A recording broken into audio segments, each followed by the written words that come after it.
Vous regardez Gogné TV et Gogné FM sur YouTube. Abonnez-vous et activez la cloche de notification pour les autres vidéos. Gogné TV HD dikk nañu ak yéen ci concept bu bees tàq jëmle ko rek ci wàllu élection yi tey nag di sunu premier numéro muy entretien en ligne ñu di ci dalal ki nga xam si ni moo di monsieur Baba Sy nekk représentation ci niveau Yewwi Askan Wi en même temps yore seen wàllu kaddu ci niveau PUR ak ci niveau coalition Yewwi Askan Wi tey nag fas yéene na waxtaane ñetti poñ bi ci jëkk war nañu def seen lancement lu jëm ci wàllu Yewwi Askan Wi dimanche incha allah loolu daañ ci waxtaan ci programme bi ak heure yi daan waxtaan tamit ci wàllu PUR ci boppam ni muy doxee ci niveau jamo ci wàllu actualité ak ya ca aju jeexalee ko ak actualité politique su ko defee bu jëngal bi daanoo ma daal di del si dara sama gan ñu waxtaanee ci entretien en ligne monsieur Baba Sy maa ngi lay nuyu. waaw maa ngi lay fay Tamsir.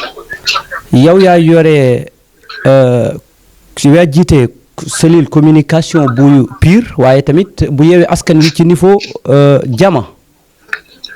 waaw wax nga dëgg maa ngi lay jaajëfal. di rafetlu sa invitation. di leen ñaanal bu baax a baax balaa loolu rek ñuy présenté wu. waaw man la Baba Sy maa ngi dëkk ci région bu Saint-Louis. département bu Dagana commune bu Diama. nekk responsable communication parti PUR. parti de l'unité du rassemblement en plus.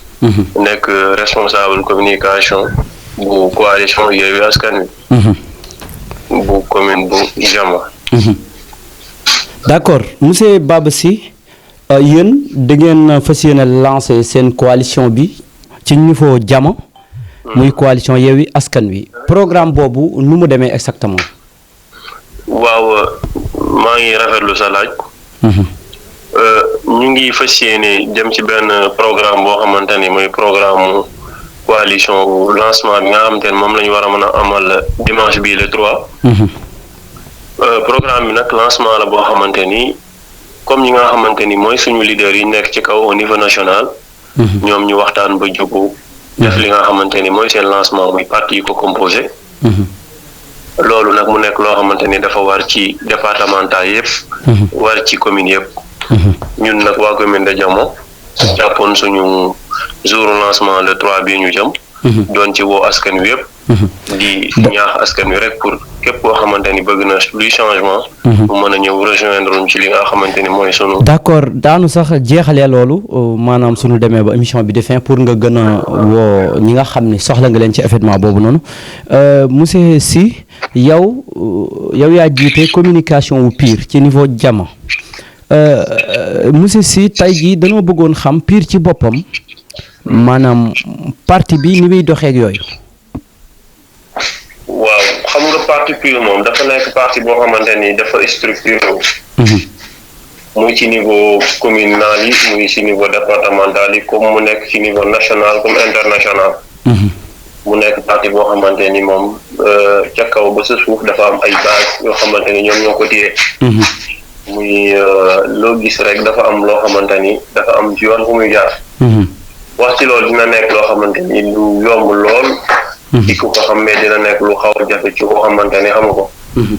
au niveau communal parti PUR fii ci commune Diama macha allah mi ngi dox. ndax responsable yëpp fépp ñu nekk ñu ngi massifier parti bi. ñu ngi dugg ci biir nit ñi ñu ngi def seen i porte à porte ñu ngi def seen i VAD. di sensibiliser nit ñi di ñaax nit ñi.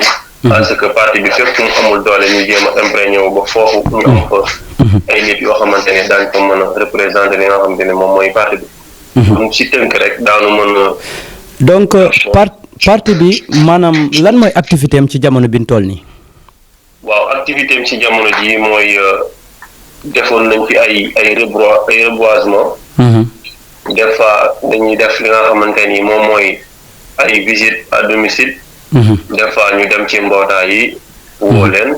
di mën a waxtaan ak ñoom ci yi nga xamante ni moom mooy formation yi nga xamante ni moom mooy moo am ci jamono ji te nga mën a nekk sa kër di ko defar sa bopp kenn du la liggéeyloo te di nga ci am li nga xam te moom ngay dundee li ci mel ni ay defar saabu ainsi de suite ainsi de suite.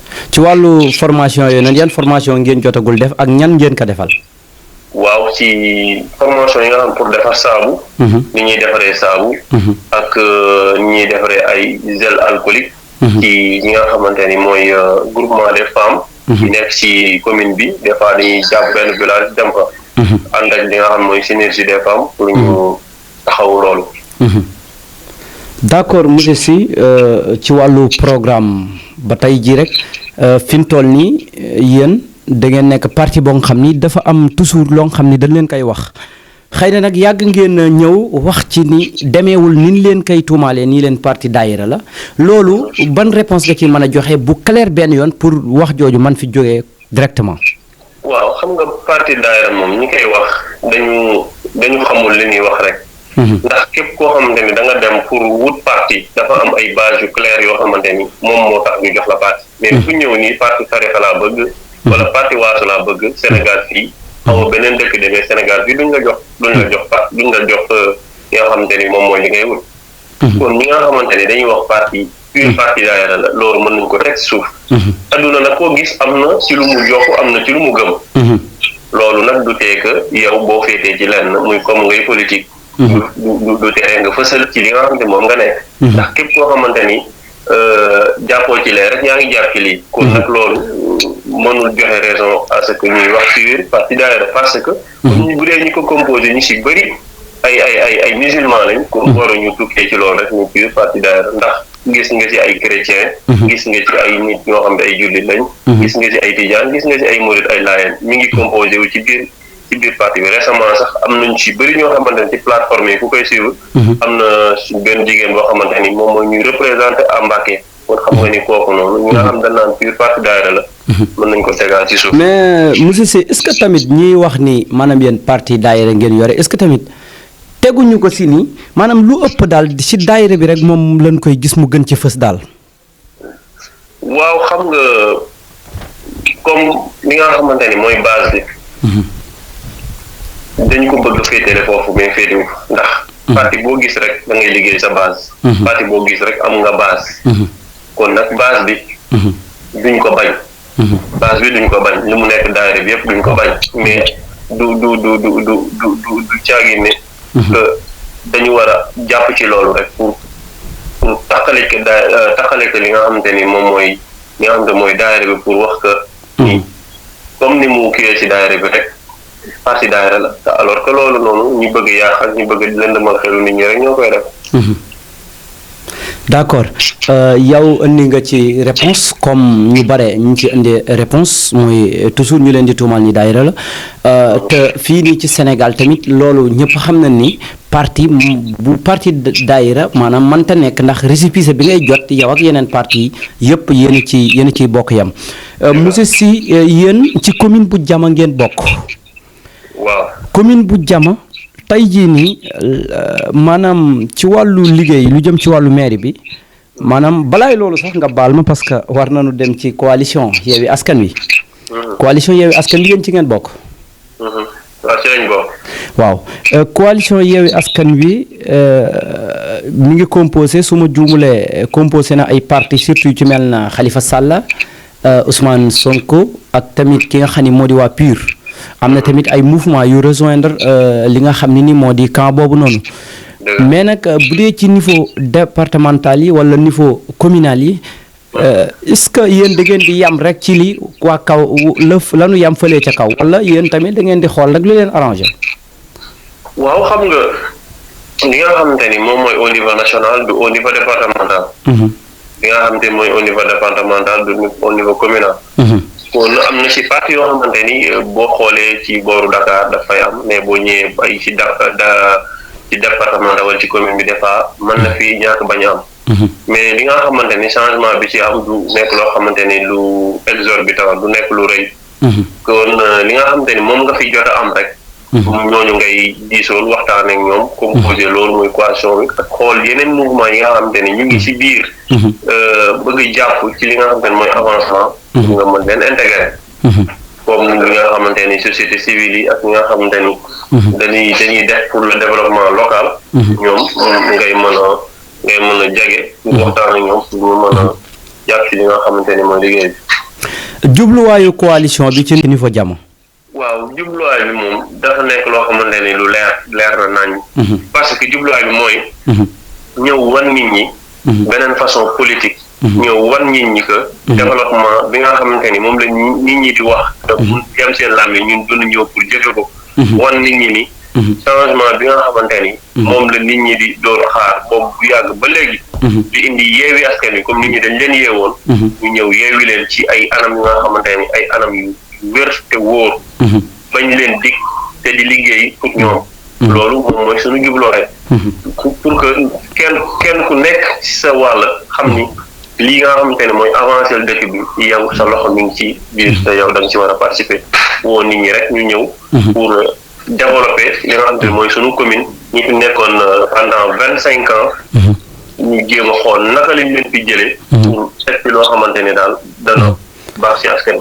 d'accord. muy coalition bi ay parti la yoo xamante ni dañu ànd ngir boole seen doole pour benn objectif boo xamante ni muy changer lépp loo xamante lu nekk ci local yi lépp lu fi baaxul woon ñu jéem a xool naka lañ ko fiy jëlee pour indi fi loo xamante ne lu baax la loolu nag lu ñoom kese ñoo koy def ñoom dañ koy def ànd ceeg population bi nga xamante ni mooy population locale bi ñu xool waxtaan ak nit ñi invité leen à ce que ñu ñëw rejoindre li nga xamante ne moom mooy coalition bi ndax kat gis nañ fi ay politique yoo xamante ni kenn xamul naka lañ koy clarifier kon ñun ñu ñëw boole suñuy doole di dox ci dëgg di dox ci li nga xamante ni moom mooy jëmale li nga xamante ni mooy suñu commune bi ci kanam yéen ak Ousmane Sonko bu fekkee ni am na foofu noonu ak ki nga xamante ni moo di Khalifa Sall tey jii yéen ngeen def benn bloc pour lan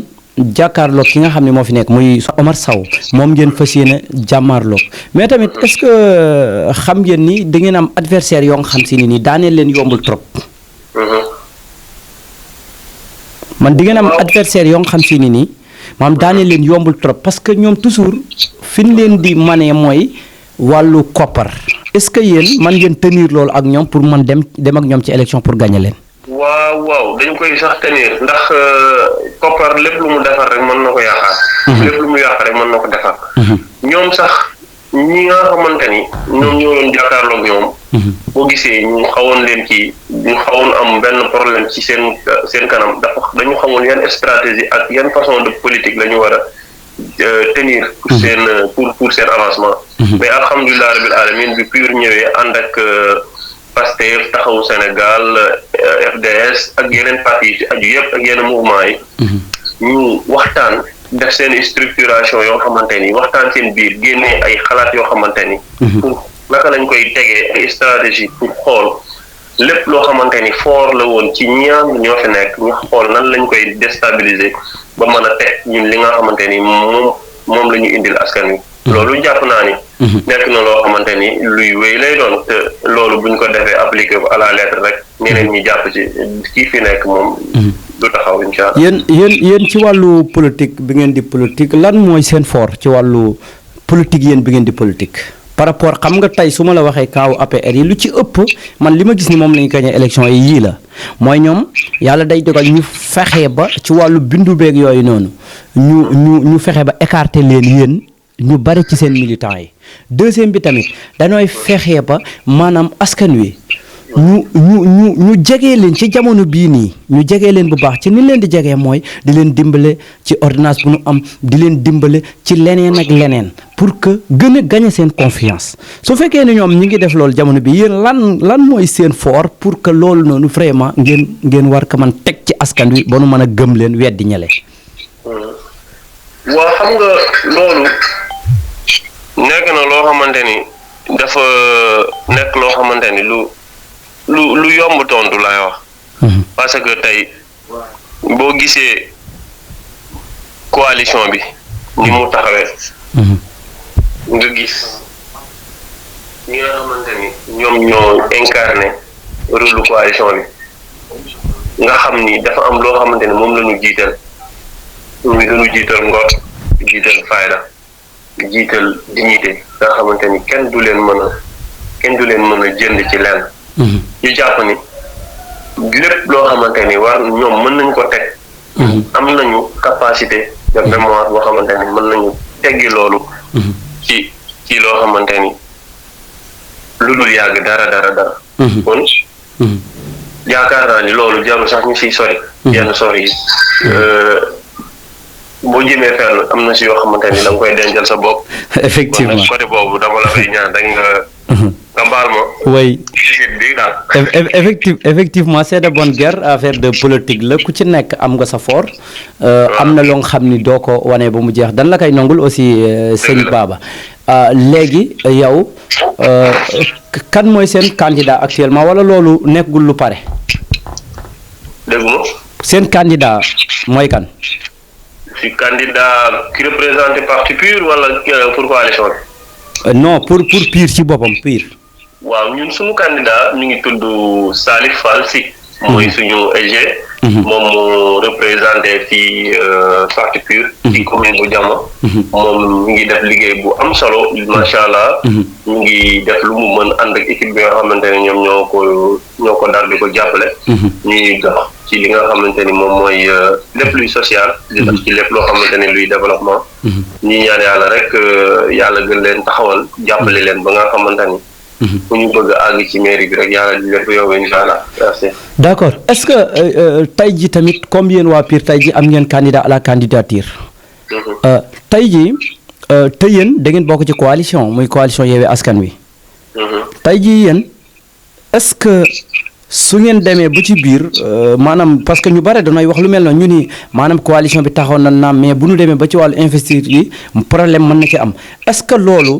ci commune bu Diama jàpp ngeen ni loolu lu ngeen dul ignorer la wala jàpp ngeen ni sax yéen moom dépassé ngeen loolu presque sax mbir mi leer na. waaw loolu moom sawar naa si tontu si loolu jàpp naa ni loolu moom. du ñu dal parce que. problème boobu mooy problème bi ñu njëkk a réglé. ndax yàlla def na di ñu commencé waxtaan ak léegi yàgg na depuis coalition bi taxaw rek ñu annoncé ko. commencé woon nañu def suñuy infrastructure di waxtaan ak yeneen parti yi fi nekk yëpp di def suñuy réunion comme ñi ñu ko miine ci PUR di dajeek nit ñi ku nekk di xool sa expérience mu toll di si waxtaan kon jàpp naa ne bu ñu demee ba wàllu kii boobu jot daala day nekk ay dernier réglage yoo xamante ni am benn communication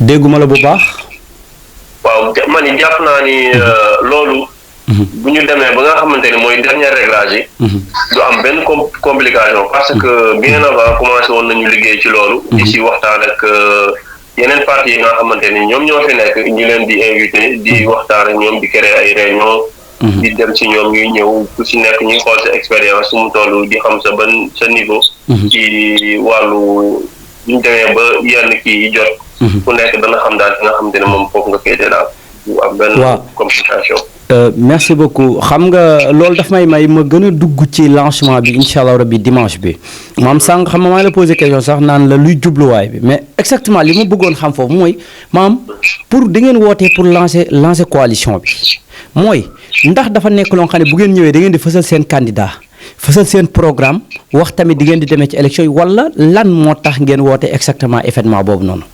waaw wax nga dëgg rafet na lancement bi bu ñu fa ñëwee duñu nekk foofu di fësal suñuy candidat wala di wax ban programme la ñuy demee élection parce que jotagul li ñu koy indi mooy dañuy ñëw wan nit ñi bureau bi nga xamante ni moom mooy comité électoral bi nga xamante ni hiérarchie bi jóge ca kaw te ñu fal ko ci commune bi moo nekk nii ñu présenté ko mbokk yi jox jeunesse jox femme ñu def seen discours boo xamante ni discours bu gàtt lay doon pour sensibiliser ndaw ñi leader yi tamit ñoom ñu waxtaan joxante ay loxo ñëpp xam ni coalition bi am na au niveau commune Diama te parti yëpp ànd nañ amul benn complication boo xamante ni moom moo ci am loolu daal moom mooy suñu jubluwaay ci lancement bi en plus comme ni ma la ko waxee woon sànq rek invité population commune Diama bi yëpp à ce que ñu rejoindre li nga xamante ne moom mooy coalition bi ñu ubbil suñuy porte ñëpp boo xamante ne ñu ay parti lañu ay mouvement yoo xamante ne pour ñëw bokk ci ñun gën ñu dooleel daal. léegi ku bàbbee ko Benno Bokk Yaakaar maanaam ñëw ci yéen dafay nekk ku ni accepté wala nan ngeen di def ak moom. waaw loolu parce que coalition bi ñëpp xam nañ ni mu tëddee. tout sauf APR la ñu wax. tout sauf APR loolu moom duñu ko nëbb te duñu ko complexé bu wax sa fenn. kon nag jàpp naa ni loolu moom ñoom xam nañ ko. bien avant kon duñu boo ñëwee daal. doo fi ñëw di fi présenté benn logo APR yow da ngay ñëw. bien que pour dugg ci biir coalition bi. wala soutenir ñi nga xamante ni moom ñoo nekk ci biir coalition pour dooleel ñu waaye. du nekk loo xamante ni. da ngay ñëw pour en tant que APR pour mën a coaliser ak.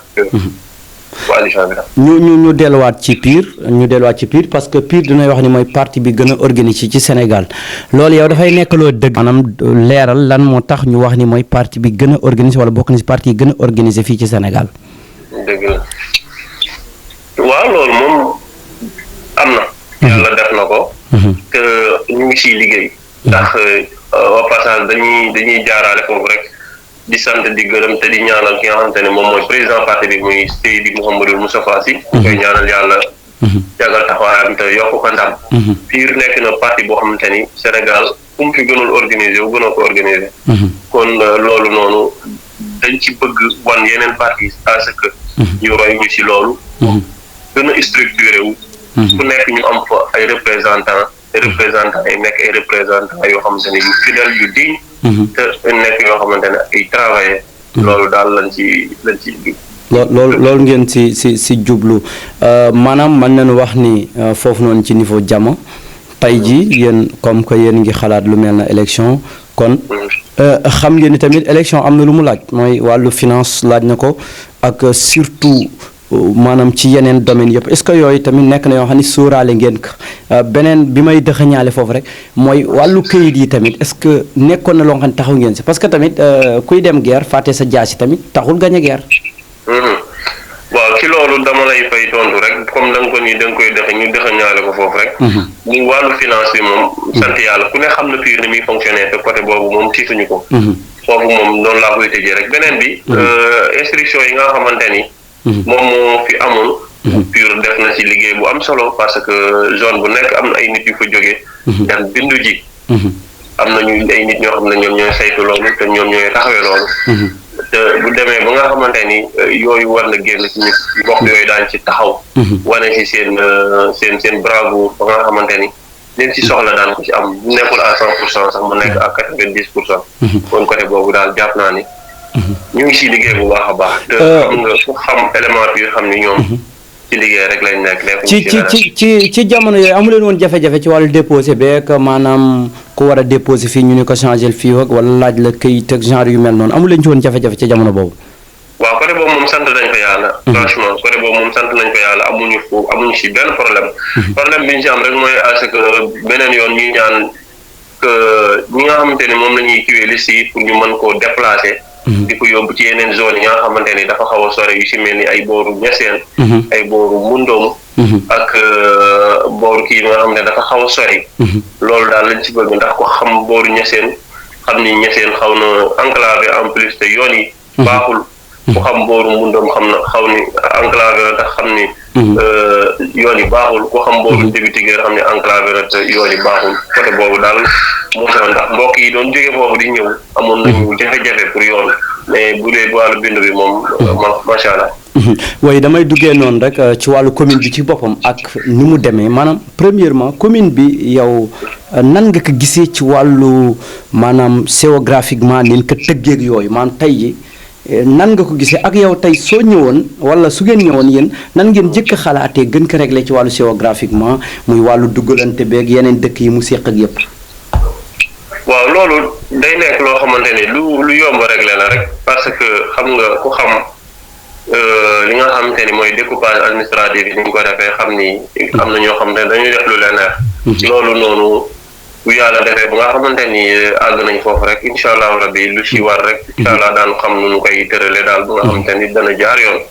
ba kenn doo am loraange ci loolu.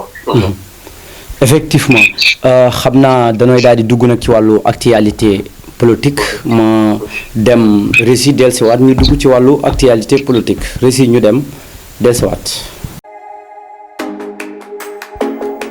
Vous regardez Gogne TV et Gogne FM sur YouTube. Abonnez-vous et activez la cloche de notification pour les autres vidéos. Oui, comme ni ma leen ko waxee woon rek suñu émission bi nii ñu fàttali ne émission bi mooy premier numéro mu tudd entretien en ligne lépp rek ñu jëmle ko ci wàllu élection locale yi nga xam ne ni moom la ñu jëm tey nag kin fi recevoir di ki nga xam ne moo jiite cellule communication bu Pire waaye tamit jiite cellule communication bu Yewwi Askan Wi fële ca commune bu Diama di monsieur Baba Sy actualité politique la ñuy jeexale war a rek waxtaane li nga xam si ni nii moom moo xew tey ji muy ginnaaw bi ñu ubbee liste électorale yi ñuy bindu ba nga xam ne ni tey bindu bi commencé ne génn ñu toll ci dernier bi mooy contentieux nag ci lañu war a régler ki am problème ak yooyu noonu yëpp est-ce que yéen fi ñu toll ni yéen a ngi pare pour loolu ngeen dem xooli ji ak yooyu noonu. waaw merci beaucoup Tafsir. loolu noonu bi mbir yi commencé rek.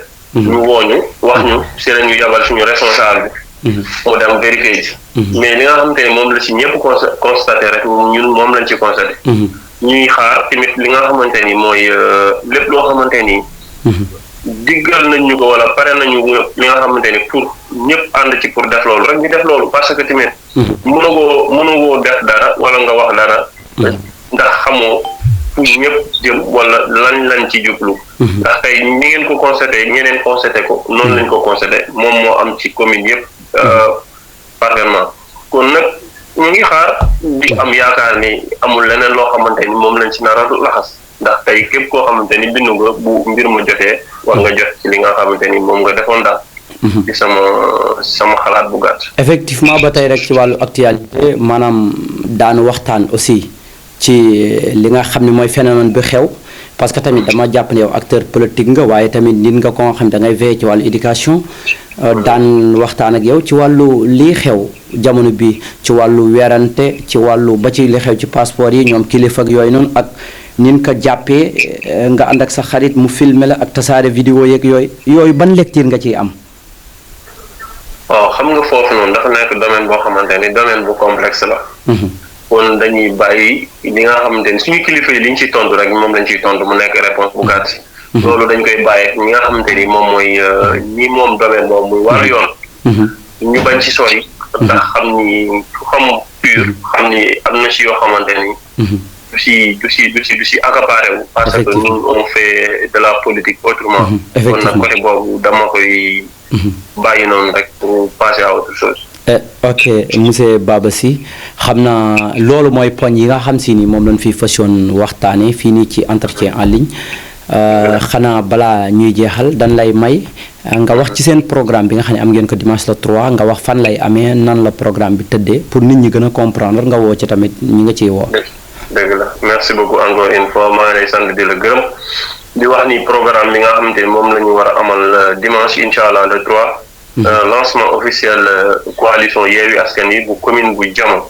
programme bi nag nii lay tëddee mise en place bi à partir de 16h la dina fa am ay yenn prestation yoo xamante ni ay rappeurs ak yenn kii yoo xamante ni dañuy ñëw pour gën a animer li nga xamante ni moom mooy bés bi. bu ko defee dana am benn discours de présentation boo xamante ne daañu ko fa def. bu ñu jógee ci loolu dina am ay discours intercalés avant responsable jeunesse bi di jël bu paree jéem a jox ki nga xamante ne moom mooy responsable femme bu ko defee am benn discours boo xamante ni ak benn point de presse boo xamante ni waa Sen TV dañuy ñëwaale bu ko defee pour mën a leader yi mën a wax ñoom it si bés bi ñaaxaale mbokk yi invité waale leen ci li nga xamante ni mooy coalition bi ñu si woo ñëpp ndax programme bi Njaay lay amee Njaay Mberes lay amee ñu si woo ñëpp képp koo xamante ni rek sax xel dem na ci acteur de développement am na loo xam ne war nga ko def ci commune bi ak ci côté bu mën a doon pour développer rek ñu ngi lay invité à ce que ñëw rejoindre li nga xam mooy coalition. d'accord monsieur Baba sunu émission jeex na di am tamit yaakaar ni am nga ci mbégte comme ñun niñ ci amee mbégte parce que amoon nañu mbégte lool dalal la ci sunu plateau premier numéro vraiment rek nga jeexal sa kàddu yu mujj merci beaucoup ma leen di sant di leen gërëm di kontaan bu baax a baax ci invitation bi nga xamante ne invité ngeen ma ko ñu leen di ñaanal tamit yéen it seen kii bi yàlla def si avancement daal. merci beaucoup. Gagna TV HD la woon ak seen émission entretien en ligne nekk premier numéro lépp rek ñu jëmle ko ci actualité Sénégal waaye tamit di surtout élection yi nga xam ni moom la ñu jëm di ñaan tamit mbooloom tamit koo nga xam ne da nga présenté wu ci élection yi ñu jëm wala nga bokk ci beneen coalition tamit suñu antenne ubbi na pour que nga ñëw ñu recevoir la en ligne. tey nag Baba Sy mi fi dalaloon moom moo yore lépp lu jëm ci wàllu communication jëm ci PUR waaye tamit jëm ci coalition bi séq ak moom ay laaj ak tontu yu am solo yoo xam ne jàpp nañ ni satisfaire nañ ñun tamit satisfaire nañ waaye yéen ñi ni seetaan tamit satisfaire nañ xam naa ñu leen di jox rendez-vous beneen yoon incha allah ak deuxième numéro jërëjëf monsieur Baba. Vous regardez Gagna TV et Gagna FM sur YouTube. Abonnez-vous et activez la cloche de notification pour les autres vidéos.